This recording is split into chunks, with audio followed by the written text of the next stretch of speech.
Bah oui, encore, l'espace, c'est pas de ma faute à moi, c'est des experts.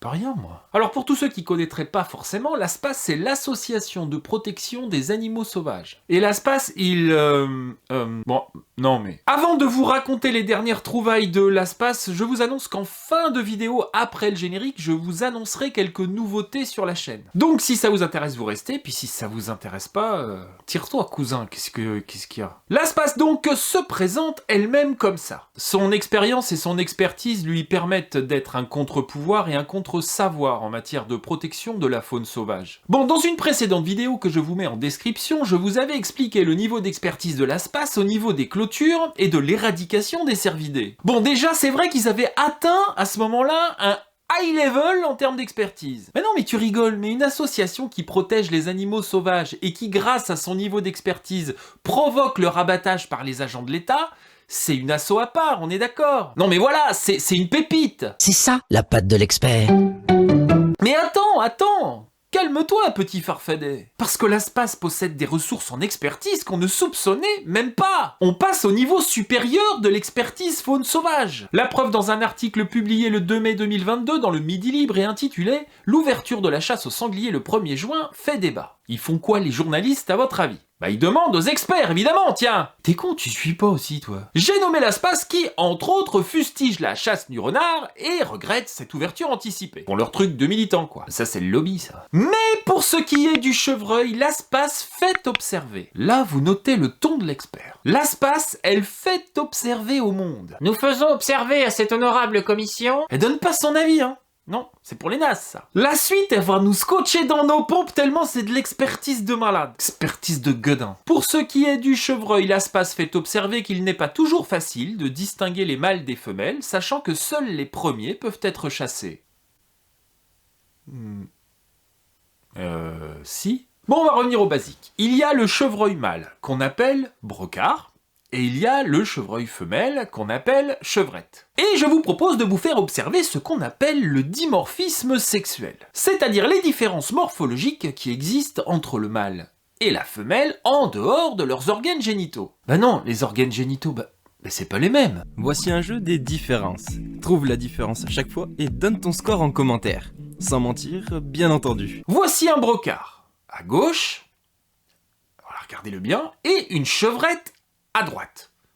Alors, je vous laisse quelques instants d'observation. Essayez de trouver des différences. Alors, pas évident, hein? Non, mais je vous voyais bien faire les malins. L'ASPAS nous avait prévenu que c'était chaud patate. C'est pas à la portée du premier clampin qui passe. Mais je vous en veux pas en même temps, pour savoir un truc pareil, faut au moins avoir biche plus 4. Bon, alors oui, il y a bien les bois, mais honnêtement, vous les aviez vus, vous? Oui? Ça m'étonne. Du coup, comment on fait pour les reconnaître, nous, quand on les chasse à l'approche? La chasse à l'approche étant le seul mode de chasse autorisé de cette période.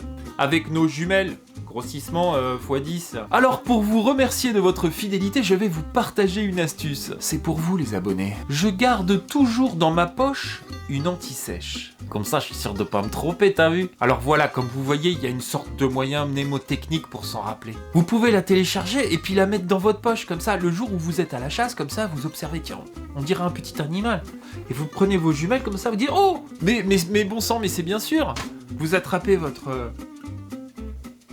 Il semblerait que cela soit une chevrette. Je vais donc m'abstenir de tirer. Ah, l'ASPAS, vous me faites rêver, les copains. Bon, alors, les bois du chevreuil, déjà, ne sont portés que par les mâles. Oui, bah déjà, c'est une info. Et chaque année, ils tombent aux environs du mois de novembre avant de se remettre à pousser quasiment immédiatement. Donc, en dehors des mois de novembre et décembre, ils ressemblent à... ça.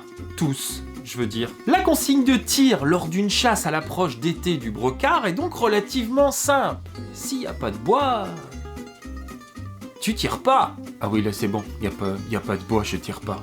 Donc à moins d'être un militant anti-chasse expert de ma grand-mère, sa race la grand-mère, ne pas différencier le mâle de la femelle en cette période-là, c'est quand même...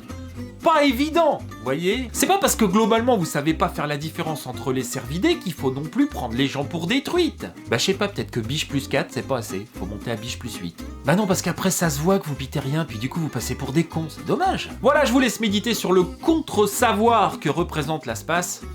Je vous dis à bientôt, sur Terre ou ailleurs.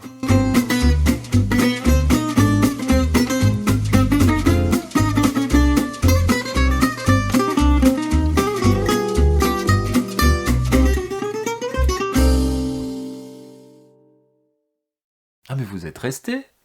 Bah, c'est gentil ça. Bah non, mais ça fait zizir, attends. Je voulais vous faire part de nouvelles fonctionnalités que j'ai activées sur ma chaîne, qui sont le bouton rejoindre et le bouton merci. Me rejoindre, c'est cliquer sur le bouton rejoindre que vous retrouverez en dessous de ma vidéo. Oui, je suis un expert en bouton rejoindre. Quand vous aurez fait ça, vous verrez qu'on vous propose de payer la somme de 2,99 € par mois. C'est une manière de soutenir mon travail, mais vous aurez aussi accès à des trucs comme un badge particulier à côté de votre pseudo et des gifs que vous seul pourrez utiliser. J'échangerai aussi avec vous dans des posts dédiés à la communauté, en mode vlog coulisses de la chaîne, tout ça. Je vous poserai des questions sur les futurs sujets, est-ce que ça vous plaît pas, je ferai des sondages, plein de choses comme ça. Donc ça, c'est le bouton rejoindre. Le second bouton, c'est un merci en euros que vous pouvez faire, et le commentaire que vous écrivez à cette occasion sera surligné et mis en valeur dans le bloc commentaire. Voilà, c'est une manière ludique pour vous de me laisser un pourboire, et c'est une manière ludique pour moi de faire bouillir la marmite, évidemment. Mais dans tous les cas, c'est sur la base de l'absolu volontariat, et mon travail restera bien entendu gratuit et accessible à tous. Bah du coup, je vous redis à bientôt, sur Terre ou ailleurs.